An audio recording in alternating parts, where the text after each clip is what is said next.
8 de la mañana, 57 minutos. Nos metemos en nuestra primera entrevista de esta mañana para conocer, bueno, cómo se está comportando la variante Omicron en la población de adultos mayores, cómo se ha tomado el anuncio de una nueva dosis de la vacuna contra el COVID para mayores de 70. Todos estos temas los vamos a conversar con el doctor Dardo Roldán, presidente de la Sociedad Uruguaya de Gerontología y Geriatría. Bienvenido nuevamente, doctor. ¿Cómo anda? Gracias, buenos días para todos. Bueno, ¿cómo tomaron, supongo que bien, ¿no?, los anuncios de que ya va a estar disponible, entonces se va a priorizar la población de mayores de 70 para acceder a la dosis de refuerzo? Sí, lo tomamos con muy buen parecer, nos parece una muy buena medida.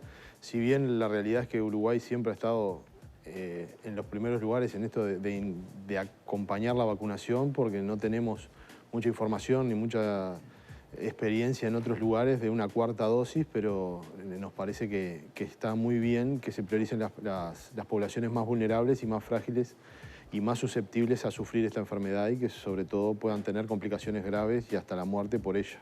¿Debería ampliarse? ¿Está bien que sea de 70 para arriba o debería quizás ser de 60? Eso nosotros lo dejamos bien al criterio de la comisión que lo estaba estudiando, porque como les decía, no tenemos mucha información de lo que está pasando en otras partes del mundo, pero cuando empezó la vacunación también se empezó por las edades más altas y después fue bajando a medida que estaba disponible y que se estaba probando que la vacuna era efectiva para esas situaciones.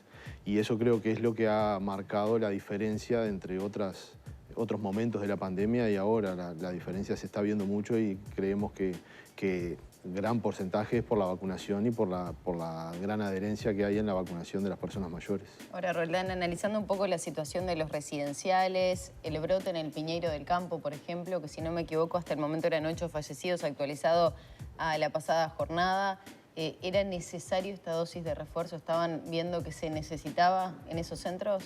Sí, lo que nosotros vimos claramente es la diferencia que hay en esta ola y en la anterior, y la diferencia es la vacunación. La diferencia me refiero a los casos graves y a los potencialmente mortales para las personas que son más vulnerables, tanto los inmunodeprimidos como las personas mayores más frágiles con mucha comorbilidad, que hace la diferencia en la evolución de la enfermedad. Entonces, también viendo que en la sociedad ha cambiado mucho también la percepción del riesgo y el enfoque de esta etapa es más complicado por el gran contagio que se da con esta variante, y eso dificulta tanto que se contagian más personas, que son las más frágiles también, pero también se contagian las personas que tienen que cuidarlos y trabajar para que ellos estén bien. Entonces se da la dificultad de que también todavía para estas personas más frágiles, con más comorbilidad, es potencialmente mortal y se han visto muertes por esta enfermedad. Entonces el riesgo no es que no pase nada por el contagio y que lo otro es que se contagian mucho porque a veces nos relajamos y dejamos de usar adecuadamente las medidas de protección. Entonces es muy importante mantener la vacunación, las medidas de protección y la sensación de que para algunas personas todavía esta enfermedad es potencialmente mortal. Doctor, usted dice a veces nos relajamos, pero bueno, también hay otro factor que es el emocional, ¿no? Y hemos hablado aquí en diferentes oportunidades de la afectación que hemos tenido en general, pero en particular en los adultos mayores, en particular los que viven en residencias de larga estadía, con ese aislamiento social, ¿no?, que ha tenido una consecuencia clara sobre la salud física y emocional de los pacientes. Es así, y eso también ha ido variando de acuerdo a la evolución de la pandemia. Al principio estábamos muy enfocados en que nadie entrara ni saliera y eso se fue modificando de acuerdo también a la evaluación del riesgo que implicaba cada una de esas medidas. Entonces hoy en ningún lugar no, pero habitualmente las visitas no están prohibidas, las salidas tampoco, salvo en las excepciones en los que los establecimientos están pasando por un brote o haya casos positivos dentro de ese establecimiento. Ahí sí se limita mucho la visita y la salida, salvo en esas personas que están cursando los últimos días de la vida, en la etapa final de su vida, que sí se permite la presencia de la familia para que puedan tener esos momentos tan importantes también. ¿Eso lo siguen recomendando sí, de parte sí. de la sociedad? Lo consulto porque me imagino que acá cualquiera de los integrantes del equipo tiene algún familiar, un adulto mayor en su familia. Yo lo noto con mi abuela, por ejemplo, que, bueno, tiene la mínima cantidad de visitas, no ha retomado su vida como la de antes, y eso a lo largo del tiempo se va sintiendo, ¿no? Esas heridas que van quedando, ¿no? Sí, eso es muy cierto. Muchas veces también no es solo la persona que está en un residencial o en un establecimiento de larga estadía quien sufre eso, sino también sus familias que no pueden estar con ella. Pero claro, lamentablemente el virus ingresa a las residencias y al establecimiento a través de las visitas o de los funcionarios. Como la tasa de contagiosidad es tan grande, el riesgo de que ingrese por cualquier persona que vaya es muy grande. Entonces, las visitas sí, pero tomando todas las medidas de prevención, porque también se ve que se contagia una persona y se contagian muchas por las características de la forma de vivir en una comunidad cerrada. Eso es muy peligroso. Entonces, sí, se pueden hacer, salvo que haya un brote dentro del residencial, pero con mucha precaución y con todas las medidas de prevención, que eso es lo que nos ha costado más lograr la adherencia, el utilizar adecuadamente las medidas de protección. O sea, que se mantengan las visitas, pero extremando los cuidados al momento de Claro, ingresar. porque si una persona va a visitar a un familiar que está en un residencial y no utiliza bien el tapabocas, no utiliza bien las medidas de distanciamiento o la protección de la higiene de manos, es muy peligroso porque es una enfermedad para esa persona y para todos los que están allí. ¿Sería doble mascarilla? Eso varía mucho de acuerdo a la institución, pero sí, la presencia del tapabocas, de la higiene de manos y de la distancia tiene que estar seguro.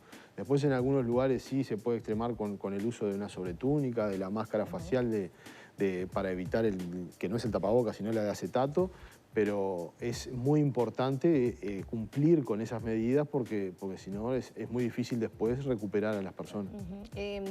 ¿Han podido, qué relevamiento tienen ustedes en cuanto a qué posibilidades han tenido los residenciales para cumplir con todas estas medidas en esta etapa de la pandemia donde hubo varios casos en simultáneo que como bueno, la mayor parte de la población de adultos mayores está vacunada? No fueron casos ¿no? que evolucionaron de forma tan grave. Pero siento que en la primera etapa de la pandemia era 1 o 2 que era más fácil aislar. Ahora fue un desafío para las instituciones ediliciamente, ¿no? Para tener a las personas sin conexión, por ejemplo. Sí, pero el mayor problema son los recursos humanos, porque también se enferman. Entonces, y los que quedan trabajando se sobrecargan mucho porque la tarea es muy desgastante, tanto física como emocionalmente, y lleva a que puedan trabajar más horas o con más responsabilidades y se está enfermando mucha gente que trabaja para eso. Después, en realidad, sí, es muy también para las instituciones, es muy complejo mantener los equipos de protección adecuados y las medidas de prevención en la infraestructura de cada casa también tiene su particularidad y de acuerdo a eso es la complejidad que tiene cada uno. Roldán, en lo que tiene que ver, pues estábamos hablando del personal que trabaja, sobre todo los LPM. ¿Se recomendaría, ustedes entienden que sería pertinente, más allá que no son los especialistas en esta materia, pero trabajan con los adultos mayores, que se dé una dosis de refuerzo también a ese personal que continuamente convive? Sí, nosotros estamos a la expectativa de eso porque en el nuevo comunicado no está contemplado ni el personal de salud, ni específicamente que para otras instancias al personal de los establecimientos de larga estadía se los considera personal de salud. Nos parece que es algo que es muy oportuno evaluarlo y ver que seguramente en la siguiente etapa pueda generarse esa dosis de refuerzo para ellos también. Doctor, a nivel general en los adultos mayores, ¿qué situaciones están viendo como consecuencias de la pandemia? Me refiero a esto que hablábamos de miedos, de aislamiento, ahora que ya pasaron 2 años y de alguna manera tenemos que convivir, ¿no? con la pandemia. ¿Qué afectación han detectado ustedes? Muy diversa, tanto emocionalmente, mentalmente, pero también físicamente. Se ha visto un deterioro general del estado general de las personas, con una pérdida de la masa muscular, con una disminución de la movilidad. En esas personas que estaban en el límite, de que son independientes pero pueden tener alguna dificultad, se ha visto un aumento de las necesidades de cuidado.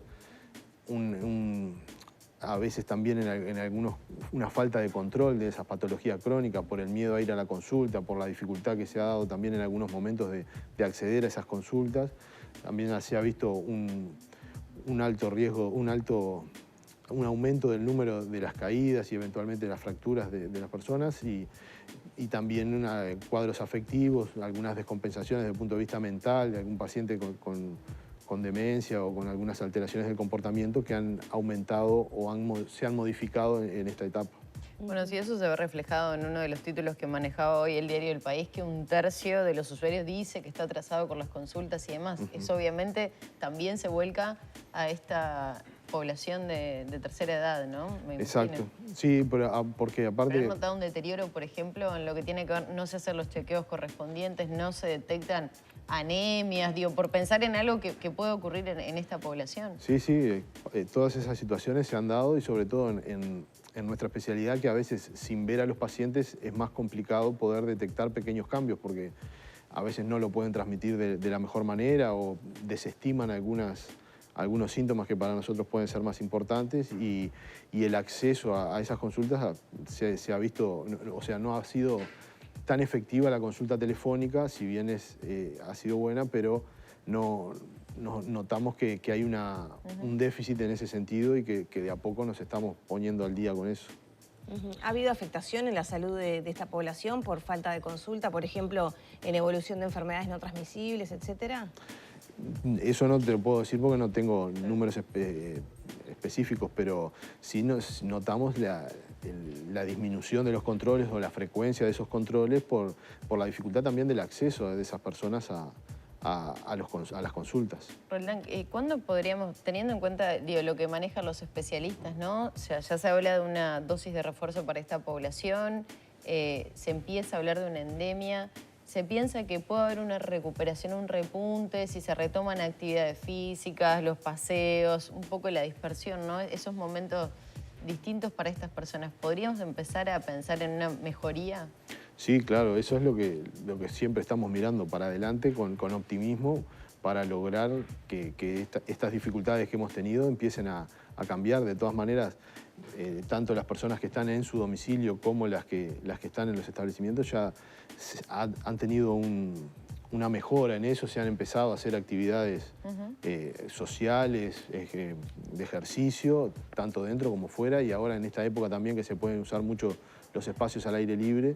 Si bien ese miedo que hablábamos hoy, a veces a la gente que vive sola o a la gente que está en su casa le genera precaución salir o miedo a contagio, en este momento las actividades al aire libre con las distancias son muy recomendables y son...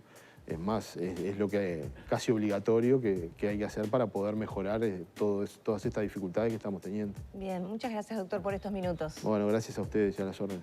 Cerramos por aquí entonces la charla con el doctor Dardo Roldán, presidente de la Sociedad Uruguaya de Gerontología y Geriatría. Ya son las 9 de la mañana, 10 minutos.